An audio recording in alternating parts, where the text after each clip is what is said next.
Nigel asem so a Nigel asem in fact eto e bi na metena se a na medwen ho a eha me I see eha me pa senka how wo kwa ben so say minyaya nka me nini pasa nhia o me life minyaya nka it never happened say me shi obi odi Nigel Gezi I see because ensam ne ha ade a wuye enye ye ka no kure no me nka no kure ni say me gu ni ministry o me ka no kure ni say ebia na me nua ba bi ti ba bi a me nimu no ebia na me nua ba ma bi hye ba bi a me nimu no na ode edimu apire ebe ko Nigel asori na Nigel akofa ode na akofa kwan bo ne so enti ne ye kan ye se ye gu obi adwuma ba ye se wo na wo tifie na wo hwe me no onkofole victim e won krofo we enu nsem see na nye Nigel nko ade o ebi di so ba yeah enti samba pa na be ko me preko a mumie nkumi se ne obotan kan ye no ukumi a what is next ebi adwuma anya me se me nye wie na wo wetwa so enti edu so na okoyi wa no enti no eye ntiase te se Nigel ye hwehwe wi na waba nie ebia bebia amaka asem we no kore bebia o ka na nya kore na wo so akyere wudiem na wo dia titatete na wo yese de ne emmoa wo I see wotem o bato to mase bra ebia ha sei ma anya sa ha sei me yese ba wo dia titatete na najo wo na anyway me de me meka kire tiefo no na me guso America no kure nti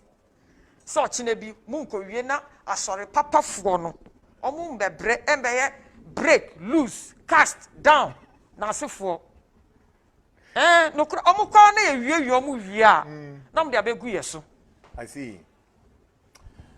ama woni Gezi sikasem bi wo montem sisi ye ka sikani de bebre ontuam wieye sikani nyina in all no 2000 cedis check no troma me and kind of $500 ne balance and buy ni wo sagigi ye wo stage so eno so e mai oti ase na me no kwase ebusa no because oni me ko agreement say ye wi a wo de misika be ma me wo kra de o budget ni nyina no wo se kosi $5,000 ono na eka ti na kese ska oji wo me ho edoso buy in all no 2000 Ghana cedis I see enti ska na nsan ye ka company ka na me mitua na maba enti maba na me behu a meje me de chawa me de acho manfa nche wo de meje great meba producers munye picture be ready my sa picture yi ababa wa oye ama born again nadamfo oye Celerion munye sa picture ready I'll call for that picture then yebeka a story about that picture yes enti sa sikasemi a one Nigel Gezi ewe besi ne ase oba pa kwesi mespa program so my kodane all of this besi ne no onye na adwen so betu ese ska me de mi hu no po I see but maka say hey semisiano hospital me attack in mejimisika misiano even police station counterback mejimisika misiano shopping mall mejimisika public toilet so ne di line mu a me free me line na we chire no ba be di no mejimisika great name is but I have to ask you this osofo bi so enso ekwan bi odo wa fa so no eyeze in the very time wa me fan say sebe na oso pe ahofagye no ono so fa akwati kwan bi so na gold ring e sha wonsa no oyi gold ring no sa gold ring na we wonsa kan me nsan kan oyo osofo ben ya osofo Solomon Oduro a oda Royal Victory Family Church ano oh enya so we na ewo friends en kwa benya no apostle omu tutu omu hudin but I know him to be Doctor Apostle Brigadier Commander Overseer na omu di ni nyina kan omu din ntimi de me but ye ka Apostle Solomon Oduro the head pastor of Royal Royal Victory Family Church. I see. Your story is a whole thing to talk about, but mami summary Kwa ben so no fa so use our gold ring. Ne tintini ni tetia ne say ye beba so Yeah. Omo na omo ho no, omo nim no kure no. Na ya me ya say e Christopher ohu. Enka omo okot, ni omo som bosom. Omo kura mo nim no kure say me di atro bosom ni betimi a strike me. Yeah. Me di atro okot magic stick kura betimi a strike me amewu. Na so Christian ye kuta Bible. Eso asam ne ba obi ade misro me de me mpemi wonsem o enya nko a ochina na mo akọfa pa abekume o akọfa pa abekume na Bible ne ka say ubehu no kra na no kra be mo wa ye adehye no na adenti na sa no kra ne de ye dwane wohu me na me di me mafoforo no machia na me obo soro bo asase a me hye na se no wo se me mra so eno okira me say me niam e o me fie nyina nya no nti na osoma me say me mra asase so me hye ne me hye ni nyina na me hye enti na me ne presenter ba ko ye adamfo ene edidi nkomo na na koba say so ode me masofo na obompa ye mame boss satam na hwe asofo na ba radio station ho nyira onje obi endi nyoji ni di no ene ye satam na Reverend Solomon Odru o invite sofri ba ye no me share no Sunday no me ka chen say guy we osa na Apostle John Pranum kra introduce me ma sofo mpanyifo bi krom mo ntimi ena me say free mu nti we osa no oh ma me hwe ni ketwa na ye no na me say me ka say me ma sofo a me nyin chan ne mbompa ye mame ena so there bi me mre me wase na onye ena obompa ye mame that was Tuesday morning ena next time me ba me din tade na obompa ye ma me nyina me de beba ena Wednesday eya service day na obompa ye mame obompa ye ma me wie na me park me niam because na me say me pese me start new life e wo baby foforo nti me Covota region ho na me wona ogu me so ni phone calls say me mbra na pese wo ye all night na wo so be ye na wa hihye no wo ma me ma wo kasa different verse 6 and na wo kiro wo mu say God is great you know and na wo dey inviting me all night no first day all night na me ba experience bi no na nyansa chia me owo hobby oh yeah juma vision 1 nti ono so ye eye witness boys bebre wo ho uko bodin a we dey na me pe problem and wo bom din won na 2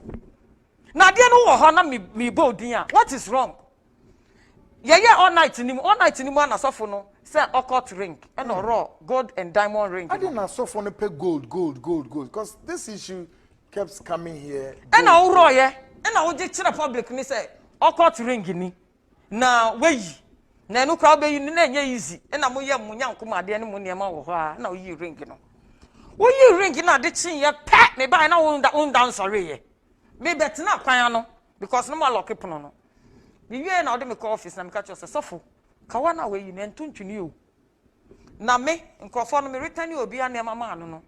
aka nipa ba kwa be demand ne die nti so oba me di na de be ma no because me mpe problem me miti we me mpe problem baby a me fom no me make sure say me pe nkrofo ko boa me ko pachew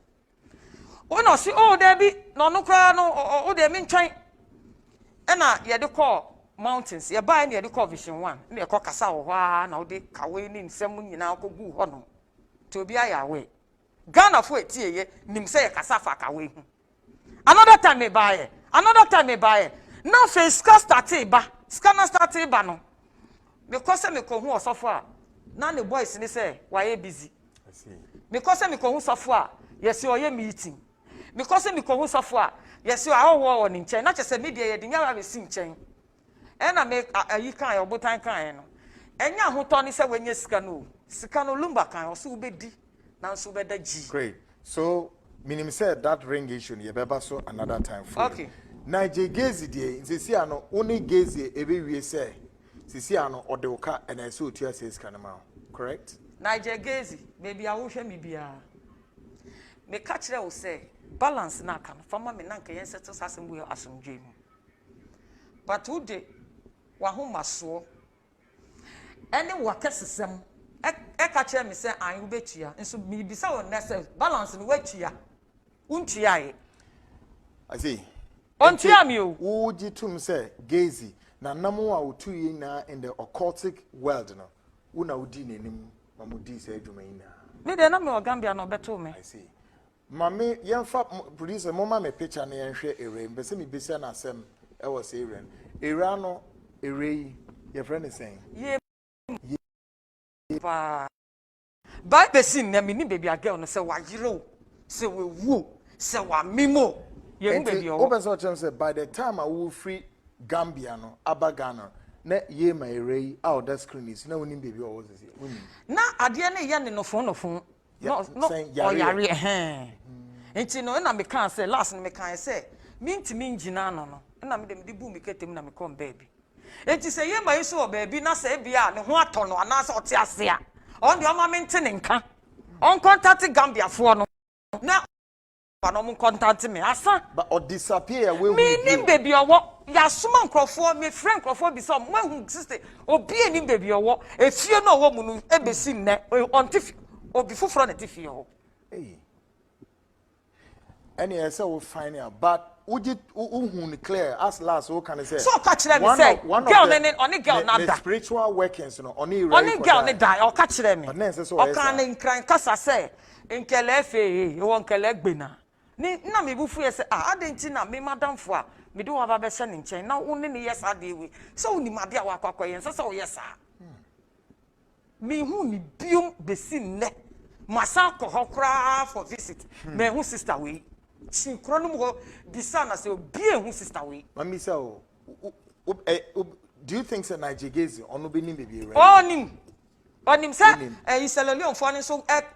ye ya linki no ko Selelion e no ko dwi no ho ho enti no ndio obetimi ombra no me kire me say girl na bia wonwu ye na me so me bunto me yem because me hia no me here no 8 minutes gone past the hour 10 my guest I'm born again